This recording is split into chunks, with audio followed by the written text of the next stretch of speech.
Welcome to a new episode of the Sports Mecca podcast. I'm your host, Stephen Abramo. As always, I'm joined by my co-host, Sam Hengeli. Today, we were joined by Olathe North boys basketball coach, Adam Olerich. Adam, thank you so much for coming on the podcast this evening. My pleasure to be on with you guys and excited to talk hoops. Yeah, absolutely. So to start off, this 2024-25 season was a really successful year for you guys. You as the head coach, you were able to take Olathe North High School to the Kansas 6A state championship game. After a month of reflection, what have been your thoughts on the team and then how this season played out? I know you just completed the awards this evening.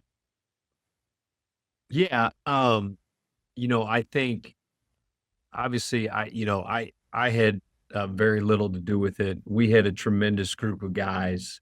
I think the thing that I'm probably most proud about our team, and it was, it's the best season in school history. And, the school's been around for a long time. Olathe High School became Olathe North in 1981 when Olathe South opened. Um, and, we haven't had a ton of basketball history. We've obviously had a ton of football. It's kind of what we've been known for historically. But, I think we've really put a good stamp of success on basketball the past 10 years or so here. It's just a credit to our guys, our players. We've got just an influx of talented kids that have come in that have cared about the right things. They're unselfish. They play extremely hard, uh, play with a ton of effort. And, I think our season this year, it wasn't smooth by any stretch. And I think part of that was just, I think the league every year is a monster, but this year in particular, I mean, we had 4 out of the 8 teams, so half the field in the state tournament was from the Sunflower League. And there were probably several more in the conference. If they get a bounce here or there, they could have joined the party in Wichita too. It was just that kind of year, the depth in our conference. And so, we ended up coming in to the playoffs with 6 losses. We were 14-6 coming into sub-state. So again, it's not like we rolled through our season. We had some tough losses, really tough competitive games. But I think those games really, we had some scars going into the playoffs. And I think most teams that go on a run, like we were fortunate to do, they've got some of those battle scars from the season. We certainly did, and I think that made us tougher for when we needed to be at our best, our toughest, and I think that's what happened. We can get more into it as the podcast goes on, but can you pinpoint top 2 or 3 moments of the season, or just moments that you thought really re-energized your team to make a deep run? Yeah, I mean, I can kind of go in chronological order. I mean, we started the season and we played it in the A10 showcase out at Oak Park High School, and we were kind of the appetizer to the main course. We played a really good Park Hill team before Shawnee Mission Northwest and Oak Park squared off. But again, 2 really good teams with us and Park Hill. They've got tremendous group over there. It was a hard fought game. We made some really big time plays down the stretch, hit some big shots, and we're able to win the game. I thought that got us off to a really good start. We rolled into break 5-0. And then we came back and, got into the meat of our schedule and got beat by Olathe West, a good Olathe West team. And then got beat by a good Shawnee Mission Northwest team. Obviously, they're fantastic. Who ended up being, as you guys know, the back-to-back state title winners in 6A. Lost a tough game to Olathe South by 1 point in overtime. And so just, had some hard fought games, but just, I think at the middle part of the year, just pleased with how we kind of navigated that. um, and got better from it. And then obviously, the end, beating Blue Valley in that sub-state championship game to go to the state tournament for the fourth year in a row, which is something that's never been done at Olathe North. I think if you asked a lot of a lot of people that have gone to high school here, myself included, um, they would have if you would have told them that we would have had a group of guys that would go to the state tournament 4 consecutive years, you would have probably got some chuckles out of some of those guys. But this is the group that did it. And then we finally got down there, and I thought we played the way we were capable of playing. Kind of put it all together, shot the ball well. That always helps. And then made that run, beat a 21-1, I think, Derby team, and then Wichita Heights in the semifinals. Who they're a monster. It's a monster program, and they are every year. So to get those 2 wins and then have an opportunity to play for a state title was pretty cool. Yeah, have your goals changed at all since you took over the program? I don't want to sound like too overly, coachy, cliche with my, with how I speak, but we don't like we never really have goals with our team. Um, at least I don't. I will say, like I did tell our guys, several years ago, I said, if we're gonna have one goal is to play in that last game on Saturday, because when you're playing for that, in that game, all the chips are on the table. So we got to that. Obviously, we want to clear that last hurdle for sure and win a state championship. Feel like we can do it here.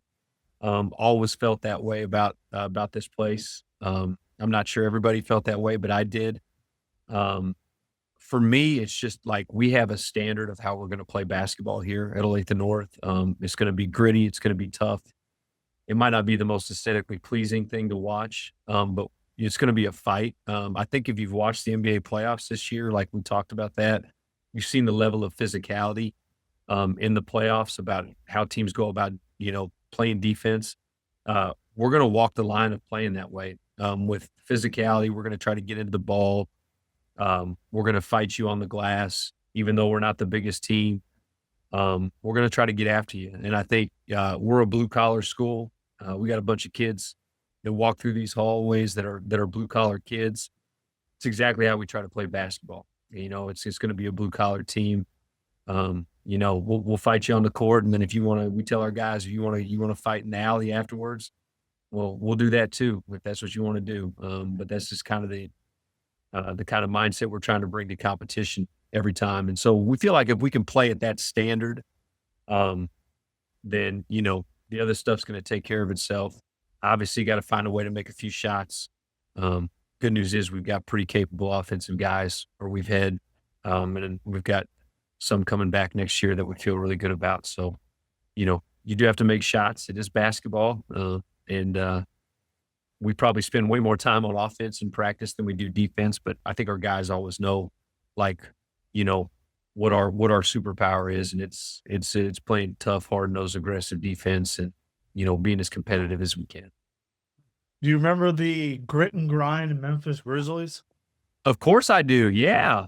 The Grizzlies before Ja. Absolutely. The Zebo Grizz. Yeah, I was about Right. I was about to throw the name Zach Randolph at you. hmm Big Zach.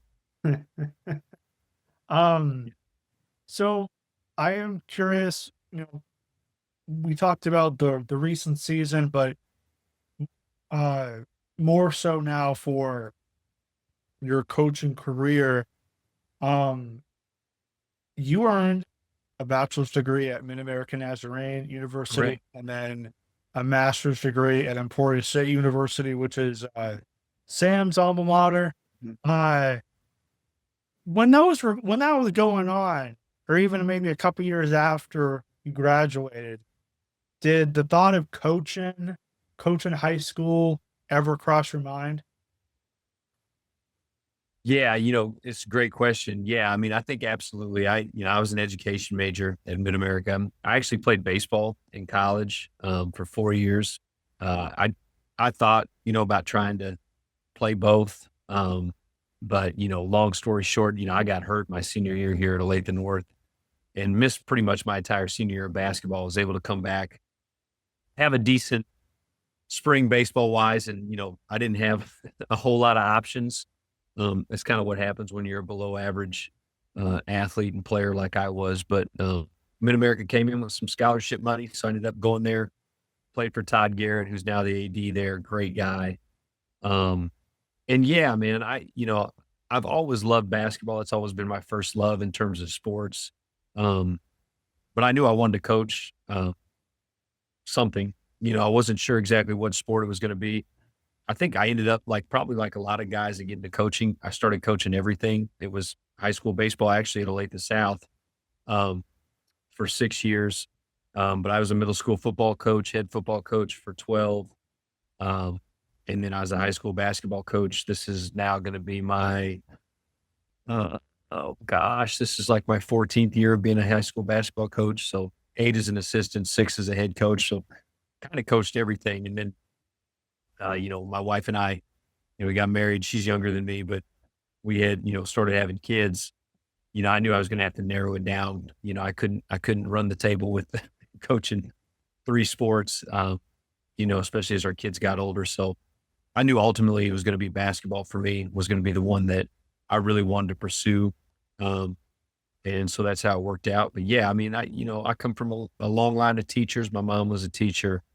A lot of people on my mom's side of the family were educators, and my dad's side. And so, you know, for me, I knew it was always going to be when I was done playing, uh, that was going to be the next step, because, it gives you, it still gives you a taste of competition. Obviously, it keeps you around the game, whatever game it is you're coaching. And then, you're trying to help kids because you had so many great coaches, um, you know, growing up that helped you. So you're just trying to pay it forward. Since you're a Olathe North graduate, is the fact that you're coaching now for the high school, any motivation? Yeah, I mean, this is home for me. So, I mean, the motivation is this is just, this is who I am. So I was a North kid. I think I know what it's like to be a North kid. Um, you know, Obviously every kid that goes through their high schools, I think a lot of them take a lot of pride in where they went to high school as they should. So it's no different for me. Love being here. It is strange. I'm not going to lie. Coaching at the school that you graduated from, it is. And the crazy thing about Olathe North is they've done some renovations here. They've added on, obviously, when it transitioned to 9 through 12, from 10 through 12. They built some additions on here, but man, the office that I'm sitting in right now, talking to you guys in, is the same office that my basketball coaches in high school were in Mhm. when they were getting ready for practice. So, and I can look right out here straight ahead through the window. And, my freshman and sophomore year, my locker was right down that hallway. And if I look behind me, my junior and senior year, my locker was back there. So, there's a lot of things that are still the same, um, and some differences too. But this is home. So, Mhm. For sure. So fun question. I like to ask this for every coach, basketball coach that we get on. If you have to coach a player that is currently in the NBA or retired from the NBA, who would you pick? oh my gosh, uh, wow. Um, I think so. For me, like current player, um, and this is a little bit of a stretch because he's had a hard time staying healthy in the past handful of years. But Kawhi Leonard for me, um, I'm a huge Kawhi guy. I love the way he plays. He's super aggressive, both ends of the floor. He's exactly how I would build a basketball player if you could build one from scratch. He's that 6'7" to 6'8", kind of rangy wing guy who can, stretch the floor and make threes. Um, he's got a good mid-range game. He can obviously get to the basket. And then he's elite defensively. So on the ball, off the ball, he's gonna create live ball turnovers when he's guarding you. If you don't have a tight handle, he's going to just take the ball from you. And then he's also going to do some good things off the ball in terms of creating turnovers. Just a complete all around player. So that would be current. And then probably the other two, or the two that you asked me about earlier, the Suns, probably, Charles Barkley and then Steve Nash would be the two that are now retired um, that I would love to coach. And that's just, bias with me being a Suns fan. So, but did love the way both of those guys played. Obviously, hard not to love Steve Nash. I mean, he was such an unselfish point guard. And then, when he needed to shoot and score, he could do that. But just a great quarterback on the basketball floor, so to speak. And then Barkley was just so unique. He's such a unique player, 6'4" power forward. So those are three guys right there. One current and two former. So, Coach, I want to go back a little bit to your days at MNU and Sure. the great basketball coach, Rocky Lamar there. Won a lot of games, legendary coach there, won a national championship. Do you have any interactions with him when you were a student there? Yeah, absolutely. Mid-America is, it's a small campus, obviously. So you're going to be able to develop relationships with quite a few people. I actually took a class with Coach Lamar. And then obviously I would work a lot of those games. We would do like parking lot stuff. We would even throw like yellow security shirts on in the old land gymnasium. And then when the Cook Center opened, just to make some extra money for the baseball program. But then, all the athletes, we all knew each other too. And we would get together and do various things, both athletically and then, off the court and off the field and stuff and hang out together. So, yeah, I mean, it was easy to get to know those guys. I didn't have, a deep relationship with Coach just because, we were so busy. Him obviously running and orchestrating basketball and me baseball. And those seasons overlap quite a bit, especially in college. Like, and Lord, I mean, we're starting to play games in February and they're like in the heart of their conference season still. It's one of those reasons why it's hard, I think, to play like, you know, both of those sports. You see probably more like football guys, that turn around, maybe play baseball in the spring or, some football, basketball guys, because the seasons don't overlap as much. But basketball, baseball sure do, especially at the college level. But great guy, awesome guy to be around. Yeah, did you ever do his camps at all, or did you ever work a camp? Yeah, so I did. I went to a couple of his camps probably when I was in junior high at Santa Fe Trail.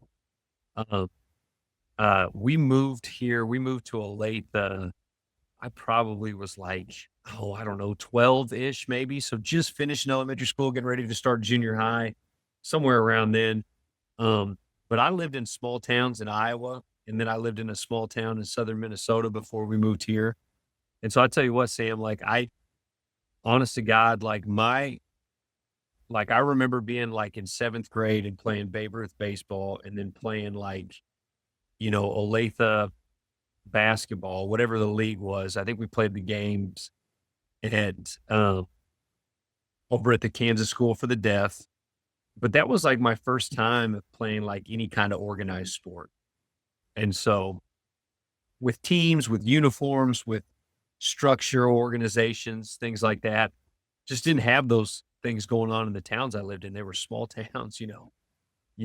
I spent my days like riding my bike around and fishing, doing just stuff like that, kind of being a country kid. Didn't really have a whole lot of leagues and stuff. If we were playing ball, it was just usually with a group of kids in the backyard or in the driveway. So, um, that, so for me, like, the, the exposure to that stuff, I was kind of late to the party, so to speak, for sure. Cool. So what was it like transitioning from being the JV coach at Lake the North to end up becoming the varsity coach? I remember I played against your teams in JV at the JV level when I was Sure. back in high school. So what was it like going from JV to varsity? I mean, obviously there's a lot that changes once you slide a chair over. Any coach will tell you that. Um, I felt like I was ready to give it a shot. I, you know, coached under Coach Walton and then Coach Smith, Coach Smitty, Coach Smith, who was actually just starting his student teaching my last year at North as a kid. You wouldn't know it by looking at him because he still looks young. He almost looks younger than I do.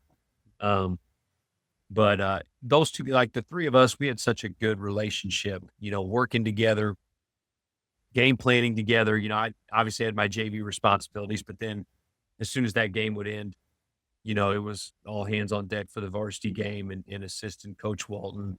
And we just had the best time together. So I knew there was going to be a lot more paperwork, a lot more administrative things that you have to do when you're a head coach of a program. But in terms of like the coach and stuff, like I think, as long as you be yourself, you go in there. We still do a lot of things that I learned from Coach Walton.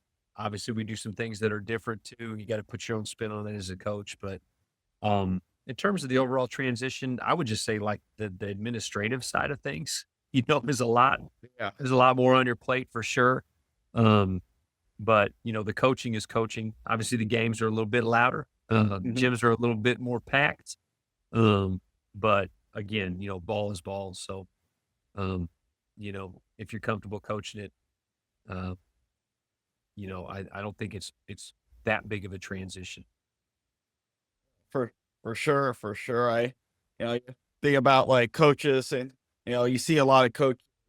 Maybe some of them go from D2 to D1 or go from college to the NBA. If you know your X's and O's, and if your culture, your philosophy, your principles stay the same, you can be successful at any level. I truly believe that. I agree, Sam. I think some of the best coaches, probably in the country are high school coaches, junior college coaches, Division III coaches, Division II coaches. I mean, you look at the success Ben McCollum's had, at Northwest Missouri State. I know Ben, we've talked before. He recruited a point guard of ours a handful of years back. Just kind of to watch him kind of ascend and be successful at every level. I'm a big Iowa fan. I told you I grew up in Iowa. So, I'm hoping he does great at Iowa. I think he will. I think he just has the right kind of temperament for coaching, specifically now in 2025, the way he can relate to his kids. And just quite frankly, the way that he structures his offense and defense with the spacing and allowing his kids some freedom to make decisions and then teaching them decision making. You kind of watch him, roll through it at different levels and have success. I mean, the cool thing with him is, he was at Drake this past year. They took 6 or 7 kids that played at the Division II level and they won 31 games at the Division I level. Yeah. So, I mean, obviously I think, he has the right kind of culture, the right kind of acumen to have success and continue success, hopefully at Iowa. So, yeah, I remember because he was at Northwest Missouri State. He won 3 national titles when I was a student in Emporia. So yeah. I remember seeing his teams and just And was Coach Doty there at Emporia? Yeah. You're there. Yeah. They had some great battles then, I'm sure. Yeah, for sure. They ended up, I think, Doty ended up beating Northwest Missouri State one year by 20, which was a really big one of his this win as the head coach at Emporia State, where he's at Houston Christian now. Yeah, Houston Christian now. Yep. Division I coach, man. So both those guys are coaching at the Division I level now. It's really cool to see. I want to talk a little bit about the city of Olathe, where we're both from. Sure. Olathe North was the original high school in Olathe.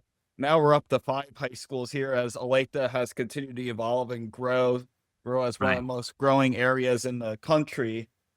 But one of the unique things about the Olathe School District is they offer the 21st century programs where we're in Olathe, where you are, if you're like, if you live in a certain area, neighborhood, you're like, your boundary is to go to like Olathe South, Olathe North, or Olathe East, etc. But you do have the option, if you want to join a 21st century program, which is offered by everybody, you can have the opportunity to go to that school as well. How do you manage that at Olathe North and work to keep some of the potential talent to stay to come to Olathe North and stay in that territory to be able to continue to build what you're building upon? Yeah, well, I mean, it's a good question, Sam. Like the simple answer has been we've been really lucky. Like the core group of our guys, and not every guy, but the core group of some of our better players these last whatever it's been handful of years have come from Santa Fe Trail. Um, they've if you kind of look at um, guys like Jalen Watson, Connor Rabbit, Cameron Love, Sam Simmons Jr. Those guys are all Santa Fe kids. They're all Olathe North kids. They're all in our attendance area. And so we've been fortunate there to just have a good crop of kids that have grown up and gone to Santa Fe Trail, which is our biggest feeder middle school, and then just come over to Olathe North. We have benefited from having some kids that have joined our sports med department, various other programs that have come over from different areas, as have other high schools too. That's just part of where we're at right now. And then quite frankly, like with the open enrollment now, I'm not even sure how that's going to work with what space is available. I do know this, like, and I won't speak for everybody, just for me. You're never going to see me go out and try to convince guys to come to Olathe North. We just, if you're interested in coming over here, it's a great place to be. If you're interested in going to Olathe South, that's a fantastic place to be. Olathe West, Olathe East, Olathe Northwest. I mean, let's be honest, all all 5 high schools in Olathe have, they're great schools, great opportunities. I think all really quality basketball programs, really quality coaches, really good players. So you really can't go wrong. We know that, there are going to be kids that maybe we lose because they want to go over to a high school to do a program, and it's cool. We might lose some kids that want to go to Olathe West, hypothetically, or Olathe East, or wherever, because they've grown up with somebody that they played a lot of sports with, and that's their best friend, and they want to try to go over there and do that. And if they decide they want to do that, then go for it. I don't get too caught up in that stuff. I think, we get out, we talk to the feeder middle schools. We have kids show up in the summer that want to be at Olathe North. We start developing that relationship right away with them. And then it just goes from there. So we've been fortunate though, with a good core group of guys just coming right out of our middle school, our feeder middle. It was crazy. Like I attended a Frontier Trail Middle School. Yeah. Our 8th grade class, I felt like everybody was kind of like a quarter. Each person went to like different Yeah. Well, so there's like a different group of people went to South, East, North, and Northwest. It was kind of crazy. It was just like nobody all went to South and East. Everybody Right. out, which was And back in the day, it was all like, I would say the vast majority went to South. You had a chunk that went to Olathe East too, obviously. But yeah, Frontier was always obviously a big feeder to Olathe South. And with a small percentage that would go to Olathe East too. But yeah. But times have changed for sure. Yeah, for sure. I'd say just I'm an Indian Trail are probably the 2 biggest Olathe South. Yeah. Yeah, For sure. You get some FT kids, but they kind of spread themselves out a little bit. Yeah, they do. We've had some FT kids come through here now that you mention it. So, and they've been good kids, good players for us. But yeah, it's interesting. It's just one of those things. I feel like you said, with there being so many kids, you're going to get some decent talent no matter where you're at. Just because like you said, I mean, kids are kind of spreading out and going to different places. So then it just becomes on you, can you develop those guys in your program? Can you get them ready to compete at the varsity level after a year or 2 or however long it takes? It just kind of comes down to, what you're doing, I think. So.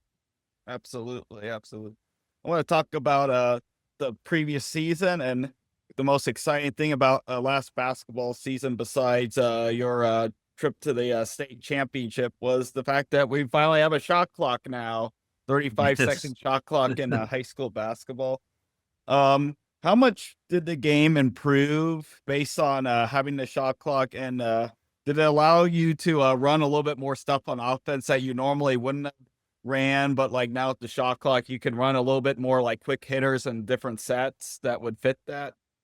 Yeah, man, Sam, it's a great question. Like I will say this, I'll kind of work in reverse there on your question. We've always been kind of a team that looks for quick hitting actions early in the possession. We kind of layer our offense really, you know, obviously we want to strike you as fast as we can in transition if the opportunity's there. If not, we're going to usually get into what we call our quick game actions. We've got several different things that we like to do. Or we're going to run some screen action on one side of the floor and then run usually a 2-man action on the other side and try to get something there. And then if we can't get anything, we kind of get into whatever our flow is. And that just kind of depends on who's on the floor for us. It's either probably going to be 4 out or 4 around 1, depending on what we have on the floor. You guys are used to playing dribble drive motion. We've got some of those concepts built into our flow offense. We've got some 5 out flow. And then it just becomes conceptual basketball, hunting space, making plays off of space, reading how the defense is playing you and having some counters for our guys with how they're being defended. The way we try to teach basketball is, we try to have our guys make reads, read how you're being guarded. And if you're being guarded this way, well, here's what you can get into to kind of combat that. Does force you as a coach to have some things late in the shot clock. I think from a coaching standpoint, you got to have some things when that shot clock gets under 10, particularly if you're trying to protect a lead. You want to get a quality shot, but you also want to, maybe bleed a little bit of the clock too. What are you going to run when that shot clock gets under 10 to create a good shot for your team? But yeah, I mean, and then to answer the first part of your question with the 35-second shot clock, it's been awesome. It's been awesome. It's been a long time coming. It's been something that, and Dan would say this too. Coach Morrow would say the same thing. Like we've been asking for this for 20 years. It's finally now here. We didn't have it in the postseason, which was crazy to us as coaches.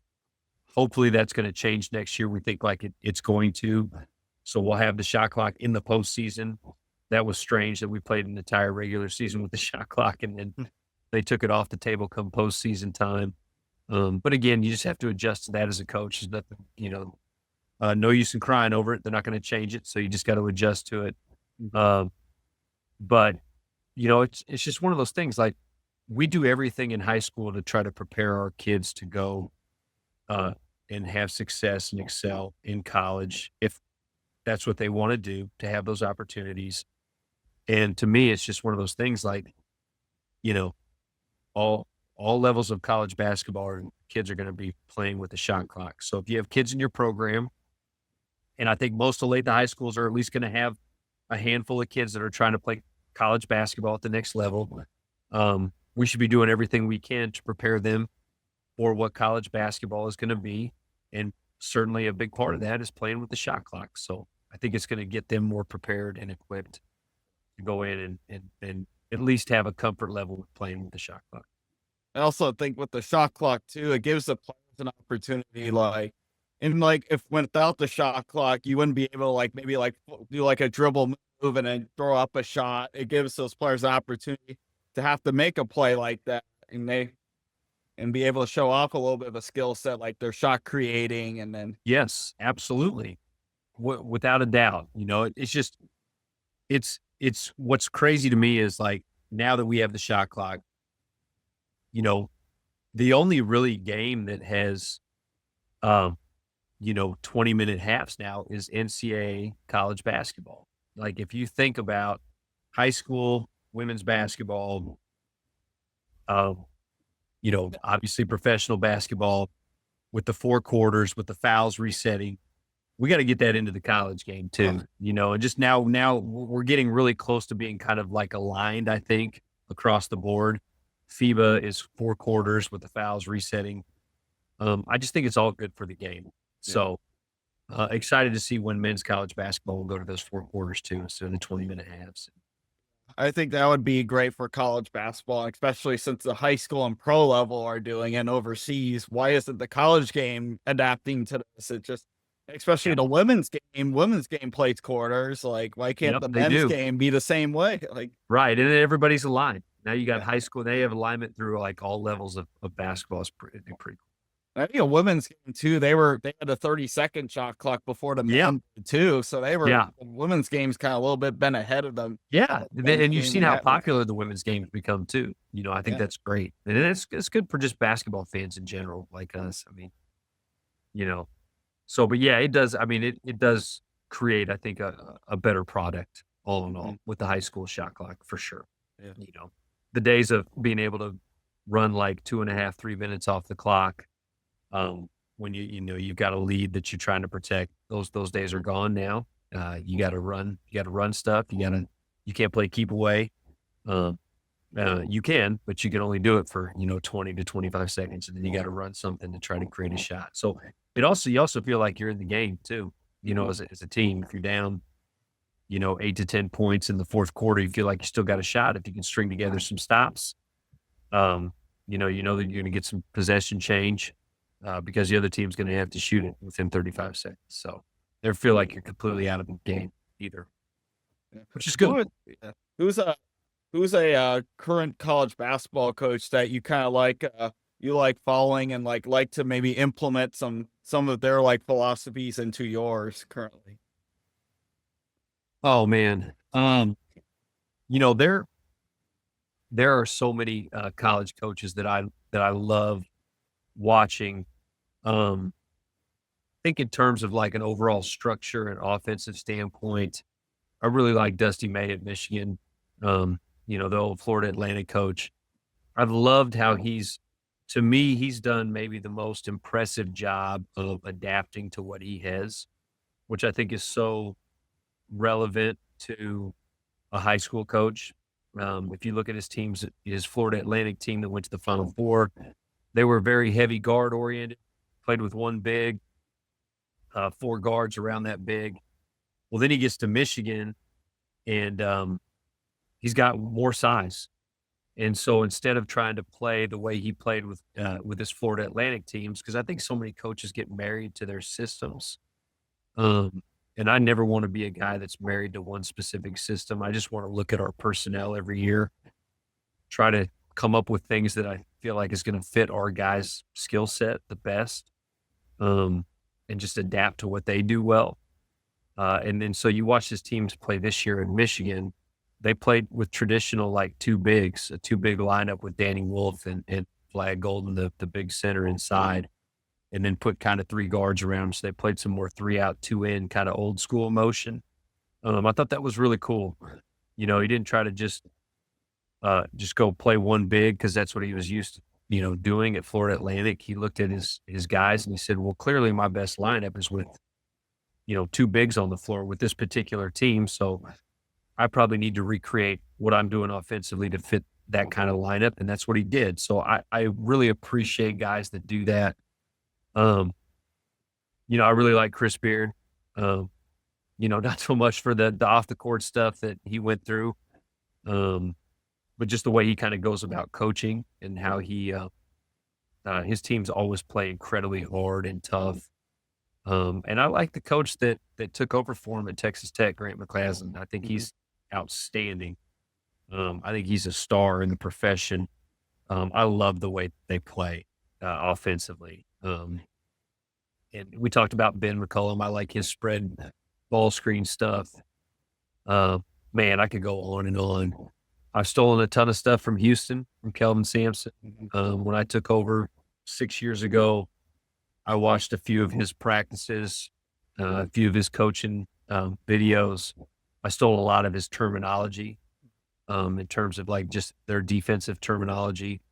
That's the stuff that we use in our practices. So, I can make a call during a timeout. I can come up with a couple buzzwords and terms, and our guys know exactly what I'm talking about. I think every program's got their own language. We all speak the same language in terms of what we're trying to do schematically. It makes timeouts more efficient. So, those guys for sure. And there's probably so many that I'm leaving out, but those Yeah. guys off the top of my head, Yeah, definitely. I had the opportunity to meet Grant McCaslin a year ago at the Final Four Fan Fest, and got to hear his story, and then I got Yeah. to talk to him for a little bit. One of the nicest people you'll ever meet, too. Is he? Okay, Yeah, cool. he's a really That's good good to guy. hear, man. Yeah. Well, he's an outstanding coach. Yeah, And they really, I mean, you hate to say what if, but man, felt like they really should have won that game. Had the national champs on the ropes, man. Credit to them. They hit some crazy shots down the stretch in that game, Walter Clayton in particular. But I mean, for the majority of that game, I thought Texas Tech outplayed them. So yeah, for sure. And you could say the same thing about Houston as well. And one of the things I loved about Houston, on social media, they posted the team averaged a 5:19 in their time trial, and yeah, I was like, and it was like from 5:07 to 5:49 or 5:49 guys like 6'9", 250 running at yeah, 5:49 miles. Just they get incredible after it, man. strength and conditioning. Like, Yeah, they are a well conditioned team, and it shows in how they play, no doubt. for sure. What is your favorite part about coaching at the high school level? Yeah, I mean, to me, it's just the guys. It's the kids, without a doubt. Like, if that's not right at the top of your list as a coach, then you're probably in the wrong profession, in my opinion. I mean, obviously, love the practices, uh, love the competition, because we're playing really, other really quality teams and programs. So that's always a blast trying to go, prepare to play quality teams like that. But I think for me is when I was done playing, and I'm sure whenever I get done coaching, the two things that I'm going to miss the most are going to be the same things. It's just going to be the relationships. That was the hardest thing for me as a player when I was done playing. It was not going to have relationships with, your teammates, not going to see them every day. I don't really miss that. Um, and then it'll be the same thing, when I'm done coaching, not having the relationship with our coaching staff. I get to coach with two of my best friends, which is awesome. Our varsity assistant, our JV coach, two of my best friends in the world. And then the kids, man. I mean, just going to miss being around them and watching them grow. As basketball players, watching them grow as people, the transition from kids when they're freshmen to when they're seniors it's something, man, to see that kind of growth. So it's pretty Yeah. cool to be part of it. Small Yeah. part of it, but a For part. sure. For sure. I always I remember I had a lot of respect for your guys' program. I always loved like Alonzo Williams, RJ Smith. I had a lot of respect for those guys, Danny Baker, Jalen Sure. Nichols. Like, I had a lot of love and respect for this guy, Story Jackson as well. Yeah. Always Yes. Good kids. Good kids. Yeah. Well, and ditto right back at you, man. We had a lot of respect for you guys too.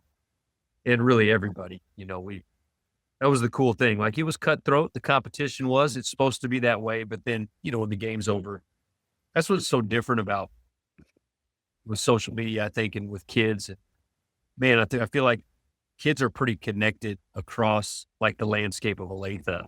Mhm. Probably more so than when I was in high school. Just you hanging out with, kids from different schools all the time. And I think that's a great thing. I Oh, really do. absolutely.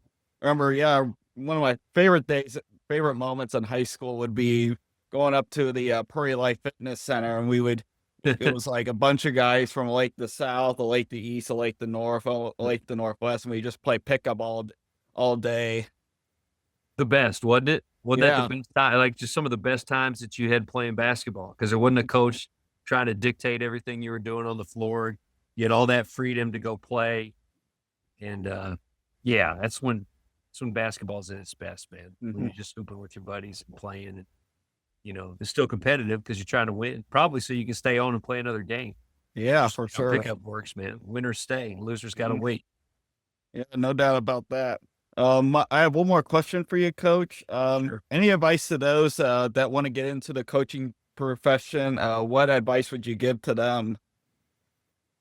Yeah, I think just develop good relationships with other coaches.